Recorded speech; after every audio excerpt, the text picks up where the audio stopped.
Buongiorno, benvenuti.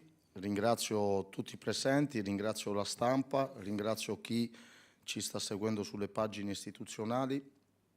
Oggi in questa conferenza stampa vogliamo trattare il dramma, un tema molto spesso sottovalutato, ma che soprattutto alle fasce più fragili della nostra cittadinanza le vede investite di un problema che aumenta sempre di più e pare non avere una soluzione ad oggi, che è quella dell'eradicamento dei territori di quelli che sono i servizi degli uffici postali. Ringraziamo la SLC CGIL Veneto per aver fornito tutti quei dati che vedremo nelle slide che tra un po' andranno sullo schermo. Ci sono i segretari Nicola Talmi e Marco Dauria e c'è Emanuela Zanatta, consigliera comunale di Venezia, che in alcune zone di Venezia, a fronte di un eradicamento dei servizi, ha avuto un ruolo molto attivo nell'organizzazione di alcuni comitati e di alcune partecipatissime manifestazioni che ci sono state. C'è la capogruppo Vanessa Camani del Partito Democratico, con la quale in collaborazione con la SLC abbiamo scritto diversi atti ispettivi interrogando la Regione Veneto su quale fosse la propria idea di un servizio così importante che nella nostra regione incomincia a venire a mancare. Guardate, molto spesso, chi interverrà dopo di me lo spiegherà meglio, noi dimentichiamo che ci sono due passaggi che crediamo che possano essere una soluzione che le poste mettono in campo, ma invece girando per i cittadini lo abbiamo vissuto nelle strade e non lo sono. La prima è quella della digitalizzazione, perché molto spesso non tutta la fascia di popolazione è in grado di intercettare il servizio attraverso la digitalizzazione, e un'altra è quella che le poste negli ultimi anni non fanno più solo corrispondenza, ma molto spesso sono oggetto anche di non solo ritiro pensioni, ma anche di depositi come conti correnti.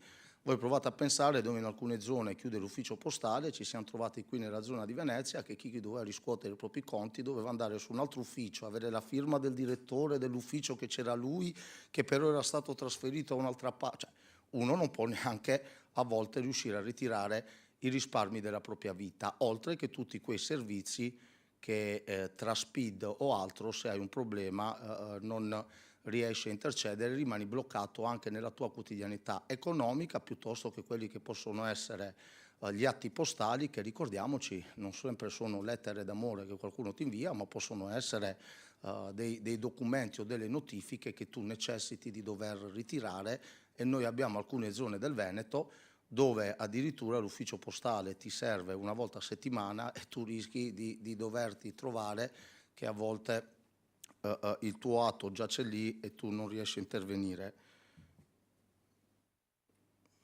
Andiamo avanti con... Ecco qua. I dati che noi adesso diamo mancano del dato di Verona, se non erro, però è stato un lavoro enorme che la SLC ha fatto nel tentare di mettere insieme tutti i giorni di chiusura, e se voi vedete da aprile 2023 a novembre 2025 in Veneto, esclusa Verona, abbiamo 10.225 giorni di chiusure degli uffici postali. Le province più colpite sono Treviso, Padova e Venezia, ricordando che molto spesso quando si parla di province colpite si parla di territori fragili, quindi entroterra, nel caso di Venezia le isole. Voi immaginate Sant'Elena senza ufficio postale, piuttosto che Trivignano, piuttosto che un paese nell'entroterra del Trevigiano o del Padovano, con tutto quel sistema infrastrutturale che molto spesso in alcuni casi lascia anche a desiderare. E quindi, se voi vedete, ci sono interi territori che hanno importanti giorni di chiusura, e vorrei ricordare che ci sono anche degli uffici invece che quando sono stati aperti, vedo lì Ciro Cassonato nel pubblico, che insieme a Marco Dauria sono stati oggetto anche di esposti presso le autorità giudiziarie, perché la temperatura che c'era all'interno degli uffici postali era talmente alta che la gente che era in coda, piuttosto che i lavoratori, sa, perché molto spesso si dice chiudi l'ufficio postale perché a quello che lavora non funziona il condizionatore. Non è così, perché ricordiamoci che c'è gente che molto spesso non è giovanissima in coda, con temperature elevatissime, e a Sottomarina, ad esempio, con Ciro e Marco, siamo intervenuti per un ufficio postale che dopo ha chiuso perché stavano lavorando senza condizionatori. Voi immaginate una persona che deve contare i soldi dopo 7 ore di lavoro con il caldo, la lucidità che può avere, piuttosto che, ahimè, se tu sei in coda e magari hai dei problemi anche legati alla tua fisicità che col caldo possono aumentare.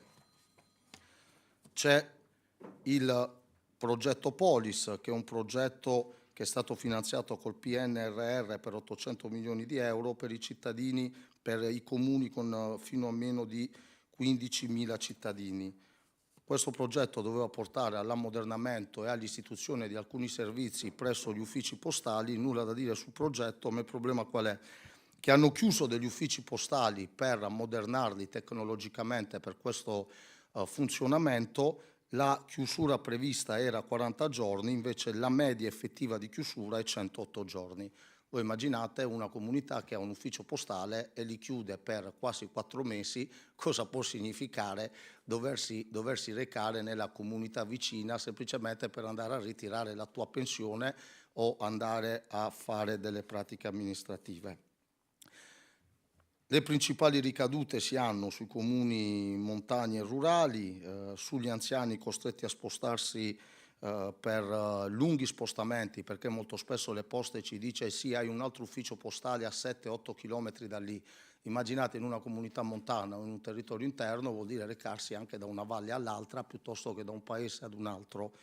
E in più questo è un fenomeno che molto spesso ricade su quelle aree che sono soggette a spopolamento. Quindi guardate, ancora una volta si va nella direzione che le aree che non hanno un numero di abitanti importante diventano oggetto di poca attenzione non solo dal privato, che potrebbe avere una logica di mercato, ma di servizi anche pubblici. Lo abbiamo visto con i servizi sanitari, dove c'è l'eradicamento da quelli che sono i territori più interni, lo abbiamo visto con i servizi di trasporto pubblico, oggi lo vediamo anche con alcuni servizi come questi. E in più si perde all'interno dei nostri territori un servizio importante che funge anche da presidio di legalità, perché quando hai le poste hai un presidio che ti permette di intercedere con lo Stato. C'è stata una riduzione dell'accesso ai servizi essenziali, un aumento dell'attività digitale che molto spesso, lo dicevamo prima, non corrisponde a servizi erogati per la fascia più anziana della popolazione. Le nostre proposte sono l'apertura di un tavolo regionale con Poste Italiane, la sospensione immediata delle chiusure pianificate nelle aree disagiate e l'attivazione di sportelli mobili in attesa della riapertura degli uffici che sono in manutenzione. Chiudo dicendo che in uno degli atti ispettivi che abbiamo fatto con la collega Camani abbiamo ricevuto una risposta molto fragile, ma io direi anche poco opportuna, da parte della giunta regionale, cioè hanno detto che loro hanno scritto e la pianificazione del servizio viene fatta con, se qualcuno la vuole dopo gliela facciamo avere, viene fatta in base a questa agenzia regolatrice con il Ministero, che se decidono che va chiuso, va chiuso. Guardate che noi non ci possiamo permettere questa risposta, perché il Presidente Zaia e la Giunta regionale molto spesso dimenticano che avere un ruolo politico non è solo avere un ruolo istituzionale, e il buon funzionamento della Regione Veneto passa anche attraverso la rappresentanza e il peso che la Regione Veneto hanno. Voi provate a pensare sul tema Romea, è una statale, ma l'assessore De Berti ce ne parla tutti i giorni, tra uno spot elettorale piuttosto che l'altro.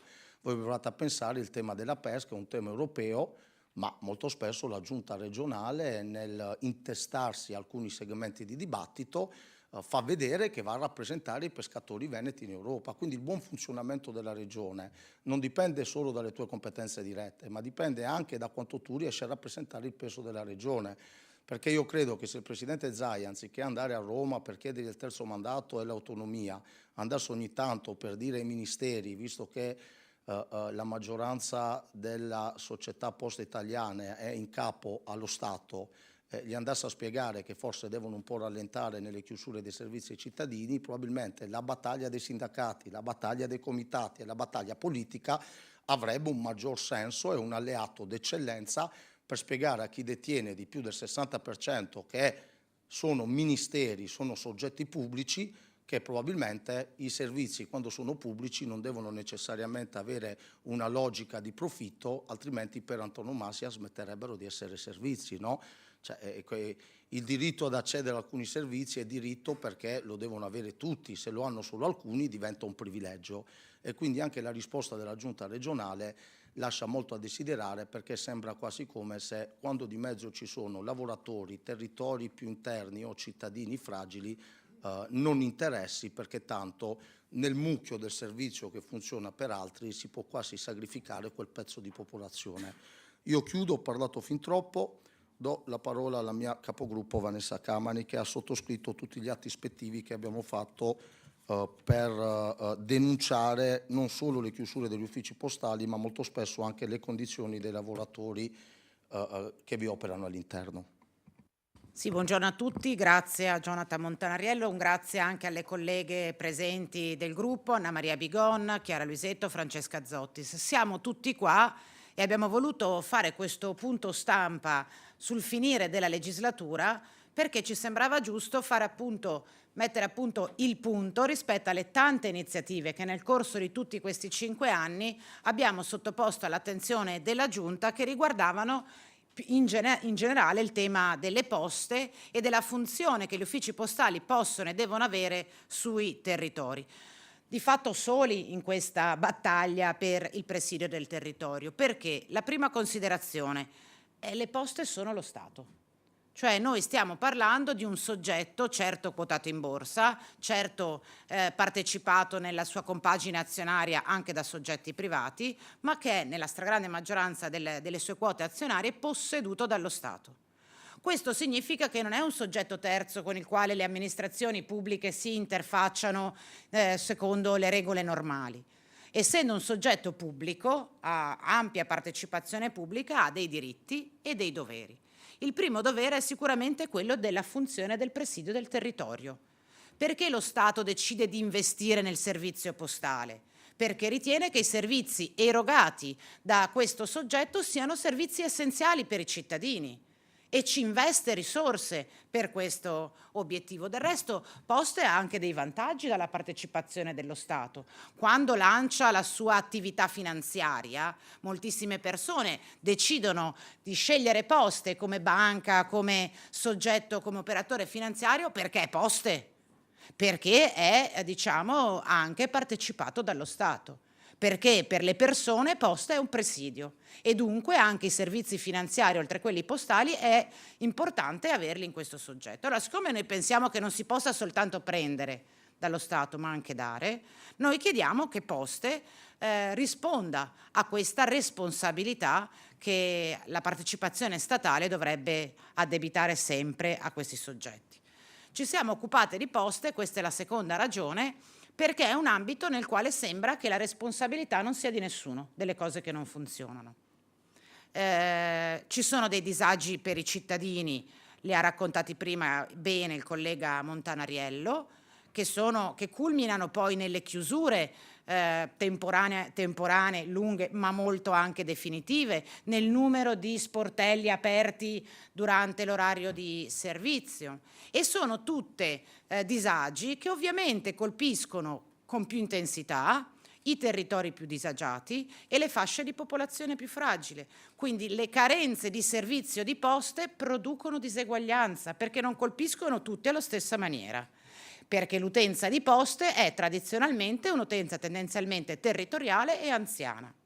Quindi ogni volta che chiudiamo per sempre o per un po' di tempo uno sportello postale dentro un comune, noi stiamo gravando tendenzialmente sui soggetti più fragili. Ma le inefficienze di Poste hanno un effetto immediato anche sugli enti locali, perché i comuni che si trovano poi a dover gestire l'organizzazione dei servizi sul proprio territorio e a dover rispondere alle lamentele o alle domande dei propri cittadini, molto spesso si rivolgono a Poste per avere delle risposte e non ce le hanno, perché Poste non si abbassa a rispondere al sindaco del piccolo comune. Ecco perché noi abbiamo voluto portare il problema sul tavolo regionale, perché dove non può arrivare un singolo sindaco, dovrebbe arrivare la Regione del Veneto.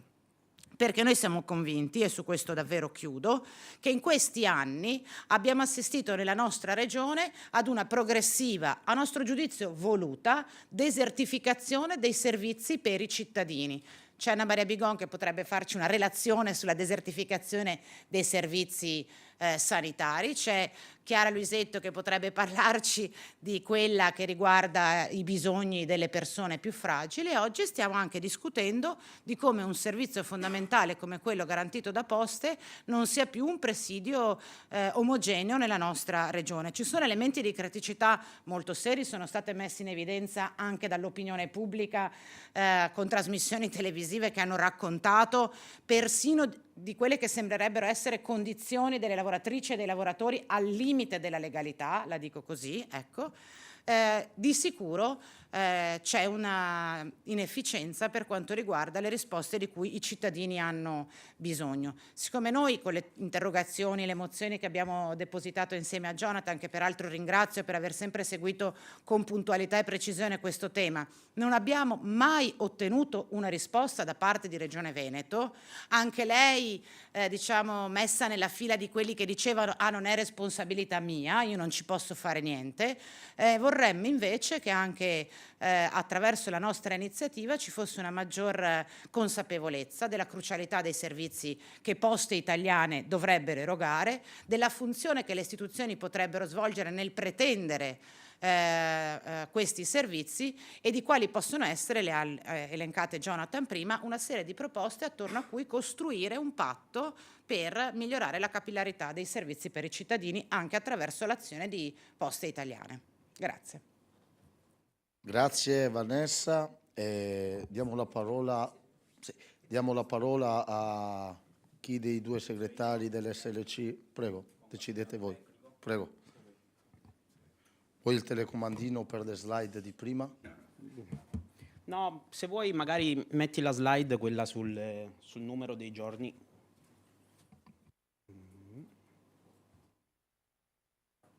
No, su questo. Allora, do qualche altra indicazione di carattere tecnico, ma permettetemi anche di ringraziarvi di questo invito e di questa iniziativa, perché non è la prima volta.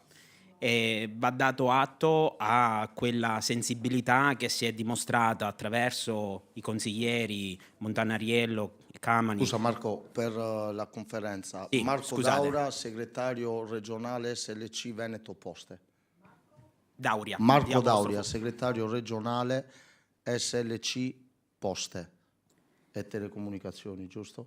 Sì, con delega al settore poste.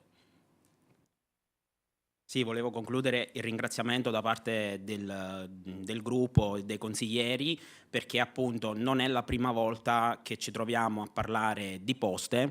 È nata, diciamo, da almeno 2 o 3 anni una sorta di unione di intenti di come le istanze che portiamo noi come sindacato all'interno di quella che è la più grande azienda del paese venga raccolta, diciamo, da una parte politica che si è sensibilizzata molto rispetto a questi temi, rispetto ai temi delle chiusure degli uffici, rispetto ai temi delle condizioni di lavoro. Rispetto al dato delle chiusure, volevo segnalare 2 cose.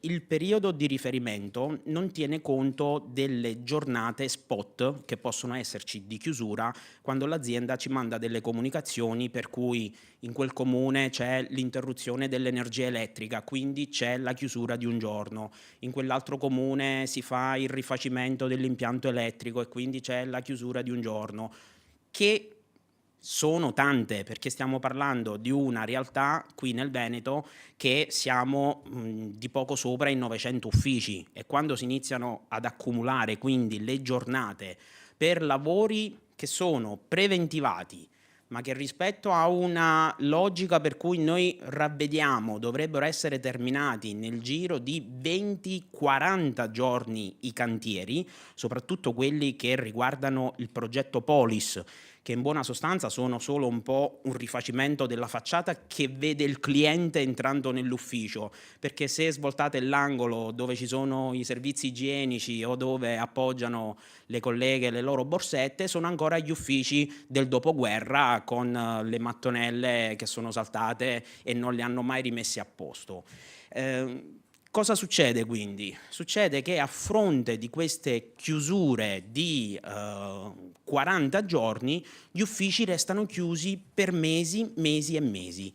E noi ravvediamo che questa sia solo un'intenzione da parte dell'azienda di recuperare da una parte personale che non rimpiazza. Quindi c'è un problema di organico. Oggi Poste non ha la capacità di tenere tutti gli uffici aperti perché manca l'organico. E quindi c'è un tema che riguarda soprattutto il sindacato di come incentivare la leva assunzionale all'interno di questa azienda che, ricordiamo, nel 2024 ha garantito 2 miliardi di utili di dividendi. C'è un tema che riguarda anche l'impatto provincia per provincia.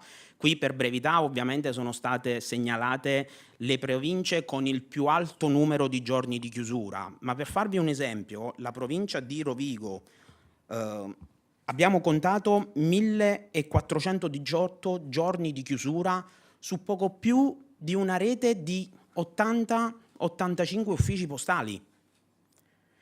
Nella zona del Bellunese siamo a 1235 giorni su una rete anche qui di poco più di 90 uffici postali, in un territorio, soprattutto quello della provincia di Belluno, che è il più grande per estensione della nostra provincia ed è anche il più complicato dal punto di vista orografico. Quindi capite benissimo che queste chiusure impattano in maniera determinante sulla tenuta sociale all'interno dei piccoli comuni, all'interno del territorio.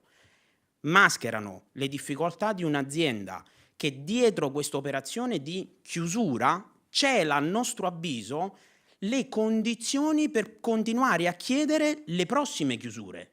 Perché ricordiamo che le chiusure che si sono registrate verso la fine dell'anno e all'inizio di quest'anno in corso sono state giustificate dall'azienda inviando i dati cosiddetti di pedonabilità degli uffici postali registrati nel quadriennio dal 2018 al 2022. Vorrei ricordare a tutti un quadriennio in cui abbiamo avuto per almeno 2 anni le chiusure imposte dalla pandemia. Quindi quelle chiusure hanno prodotto 0, giorno dopo giorno di statistiche di pedonabilità, hanno ovviamente accelerato il processo di digitalizzazione, perché le persone, pur di avere, l'opportunità di avere i propri servizi, hanno imparato a scaricare l'app. Durante il periodo della pandemia, Poste ha erogato oltre 16 milioni di utenze SPID. Poste è un'azienda che gestisce oltre 33 milioni di profili utenze dei cittadini, della loro propensione al risparmio, della loro capacità di spesa, delle loro condizioni economiche, dei loro nuclei, di tutto quello che può essere un cliente che entra in Poste e viene profilato. Poste gestisce ogni anno 600 miliardi di euro di risparmio privato. E allora è necessario, è fondamentale come queste cose siano unite una dentro l'altra, come la tenuta dell'organico che presenta la tenuta sul territorio e mantiene una chiave di lettura pubblica di un'azienda così, per noi rappresentano le condizioni per cui continuare a lottare, perché noi non accettiamo le chiusure che sono avvenute e vogliamo evitare, se sono queste le premesse, le prossime che hanno messo in calendario, perché quando si va in un periodo che va da agosto dello scorso anno a maggio di quest'anno ad oltre 10.000 giorni di chiusure totali di uffici postali, significa che stiamo continuando ad accumulare quei dati di 0 persone che entrano negli uffici postali, ma non ci entrano perché quando il cliente si presenta davanti all'ufficio se lo trova chiuso. Ricordo con affetto il caso di Trivignano, che lo hanno chiuso per effetto di un evento criminoso, se non mi sbaglio, c'era stato l'assalto all'ATM. Da lì si è chiuso l'ufficio, in attesa che ci fosse la ditta in appalto che va a fare l'intervento di ripristino, proroga, fino a che ce lo siamo ritrovati nell'elenco degli uffici che chiudono. Ecco, se questo è il giochetto che vuole continuare ad usare Poste, noi abbiamo bisogno di un megafono, perché i primi che risentono di questa situazione, vorrei fosse chiaro, sono gli stessi dipendenti che ci lavorano dentro Poste. La maggior parte di quelli che sono ancora entrati con una cognizione di ruolo sociale che ha essere l'impiegato postale e che si ritrovano oggi alla mercé di un'azienda che invece è proiettata in un mondo di finanziarizzazione spinta, e la finanziazione spinta tende solo a valorizzare chi raggiunge il profitto. Ecco, noi riteniamo che l'operazione che abbiamo messo in campo continua. Abbiamo preso come riferimento questo periodo, ne possiamo continuare a prenderne altri di riferimento.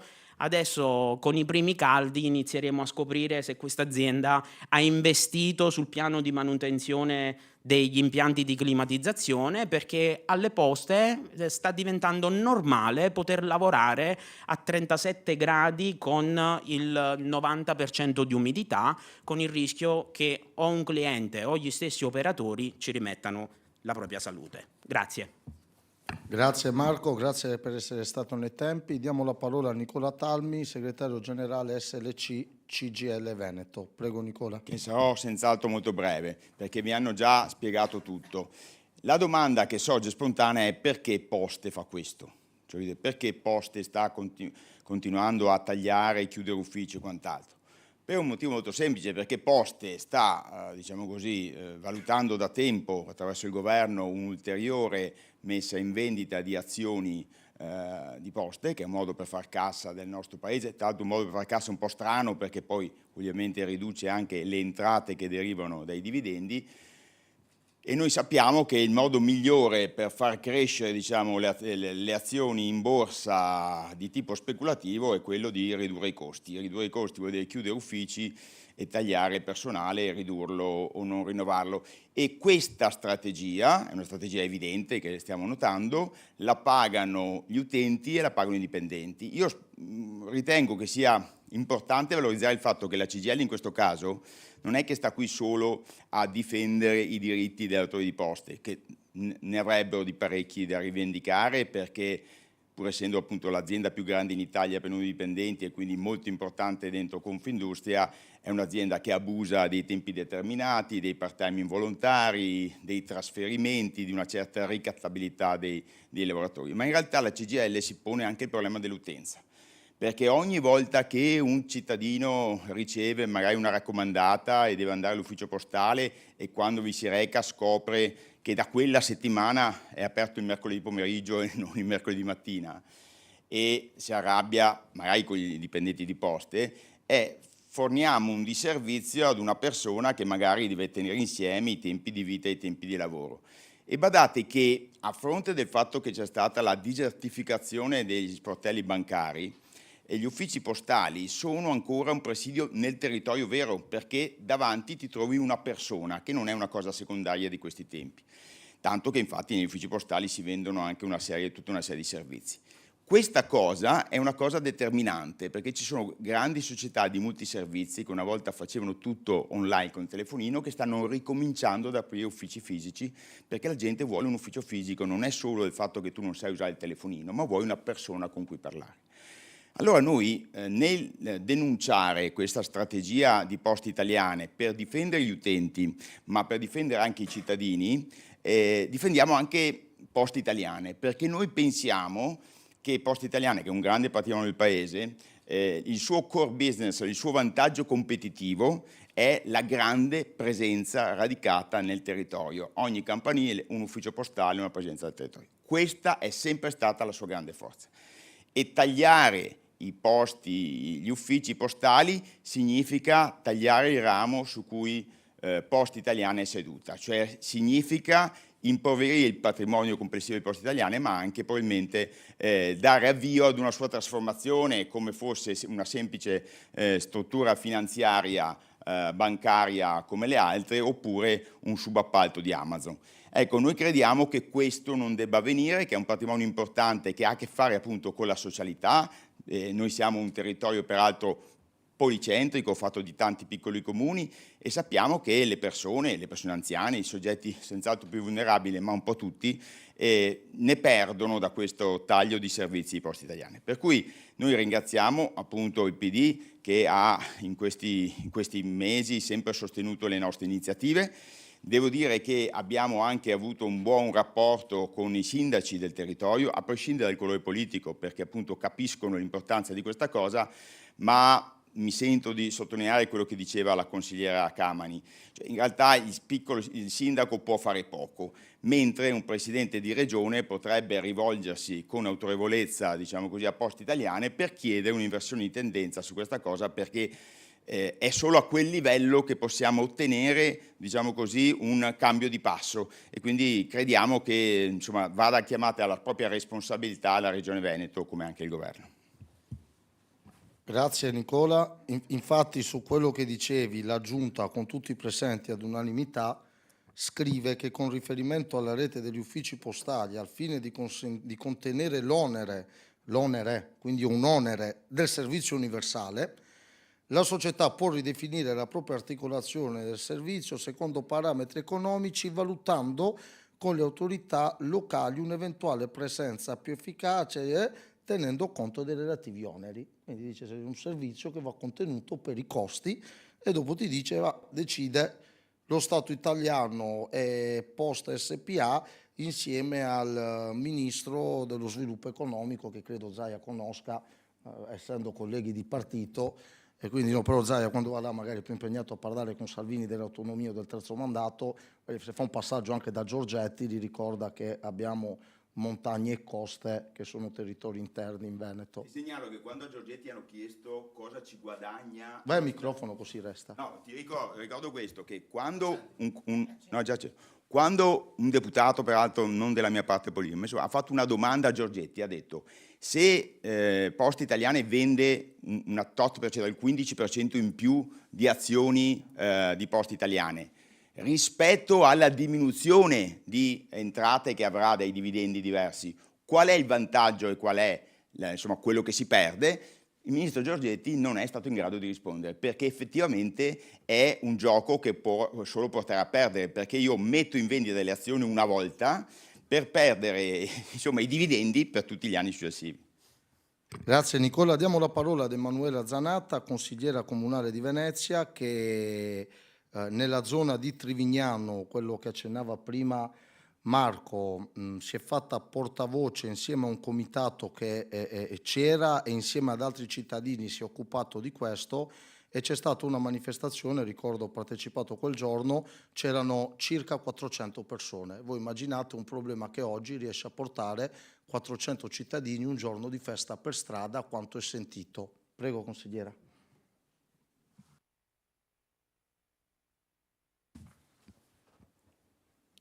Sì, ringrazio. Innanzitutto ringrazio il Partito Democratico nella persona del consigliere Montanariello e del capogruppo Camani.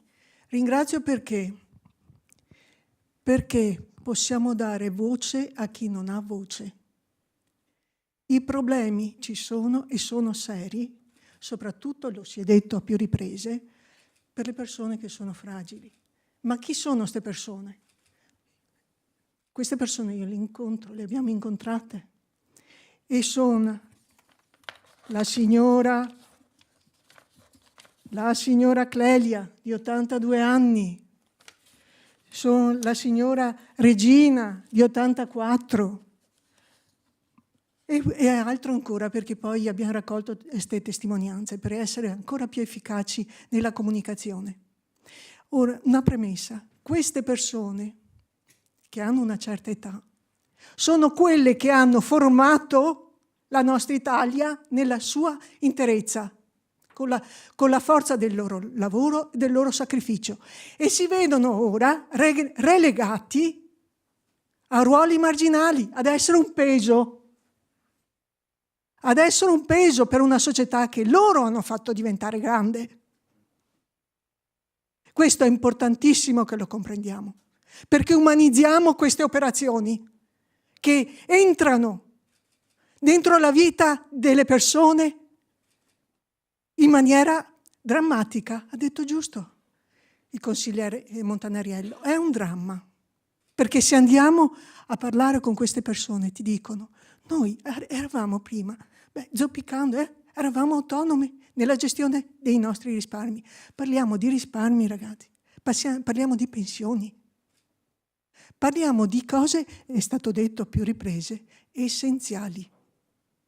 Ora sono costretti ad escogitare sistemi, ad aver bisogno del nipote, del parente, di famiglie che sappiamo bene sono sempre più risicate. E i servizi che vengono dati hanno questo impatto. Hanno questo impatto. A me, personalmente, dare voce a chi non ha voce, lo ritengo un dovere di tutti noi, tutti. Perché una società che non si accorge di chi sta ai margini, per una questione anche di transizione digitale, le poste dicono, c'è il telefonino, c'è la possibilità. Sì, certo, ma non è per tutti. Non è per tutti. E questo, una società che non si accorge o che lascia ai margini pezzi importanti della propria storia, è un dramma. È detto giusto, è un dramma. È un dramma. Allora, cosa abbiamo fatto noi? È bene ricordarlo. La comunità di Trivignano, 400 persone? Tenete conto, 400 persone in una comunità che è formata da 3.000 più 1.500, sono Trivignano e Santa Lucia Tarù. Pensate, a quella manifestazione sono venuti bambini col passeggino e col deambulatore, e anziani col deambulatore. Era rappresentata tutta la comunità. Perché? Perché è una comunità che fa propri i bisogni delle persone. E questo è un valore assoluto che deve essere condiviso. Ecco perché gli organi di stampa hanno un ruolo importantissimo. Lo è stato quando hanno dato manifestazione, ha dato rilevanza alla nostra fatica, perché non è facile, è vero, non è facile coinvolgere di questi tempi dove c'è l'io imperante sul noi, non è facile coinvolgere persone. Ma c'erano tutti, dal bambino piccolo alla persona anziana. E dico perché è importante la comunicazione. Chi ha il dono di poter comunicare, e voi lo avete, è importante far sentire che questa nostra società deve essere più umanizzata. I costi e i benefici è una regola che non può valere per tutti i servizi. È vero, è vero. È vero, la comunità è formata di servizi e questo è un servizio essenziale perché dà sicurezza alle persone. Ci sono zone come Trivignano che si sono fidelizzate alle poste italiane perché non c'era altro, non c'è stato nessun altro istituto che si è fermato a Trivignano. Non ci sono banche. Quindi le persone si sono sentite tradite. Uso la parola giusta, tradite. C'è stato a livello territoriale, ma la sensibilizzazione è stata accolta a livello comunale, è stata fatta una commissione specifica con presenti anche i rappresentanti delle poste che hanno parlato proprio della pedonabilità, ma scherziamo, in un contesto dove c'era dentro, nella rilevazione, anche il Covid. Come si fa a dare risposte così generiche, così inutili? Abbiamo fatto una mozione, abbiamo votato in comune di Venezia una mozione votata all'unanimità perché il sindaco si prenda carico di questa cosa. Meglio ancora, l'iniziativa che adesso viene presa, spero, a livello regionale. Poi c'è stato anche il senatore Martella che si è fatto carico di questo. Allora, a livello politico, io posso solo dire bene del Partito Democratico, perché hanno fatto propri questi nostri bisogni per tradurli. E, che altro dico? Ecco, mi pare che i costi e i profitti non possono disumanizzare la nostra società. Un'Italia creata dalle fatiche di queste persone che hanno portato sulle loro spalle i pesi maggiori, e qualche signore ai vertici apicali non può dimenticare questa cosa. L'ultima considerazione. Parliamo delle comunità. Comune di Venezia, vabbè, è grande, viene visto, quando si parla del Comune di Venezia si pensa alla città storica, e la città storica ha i suoi problemi.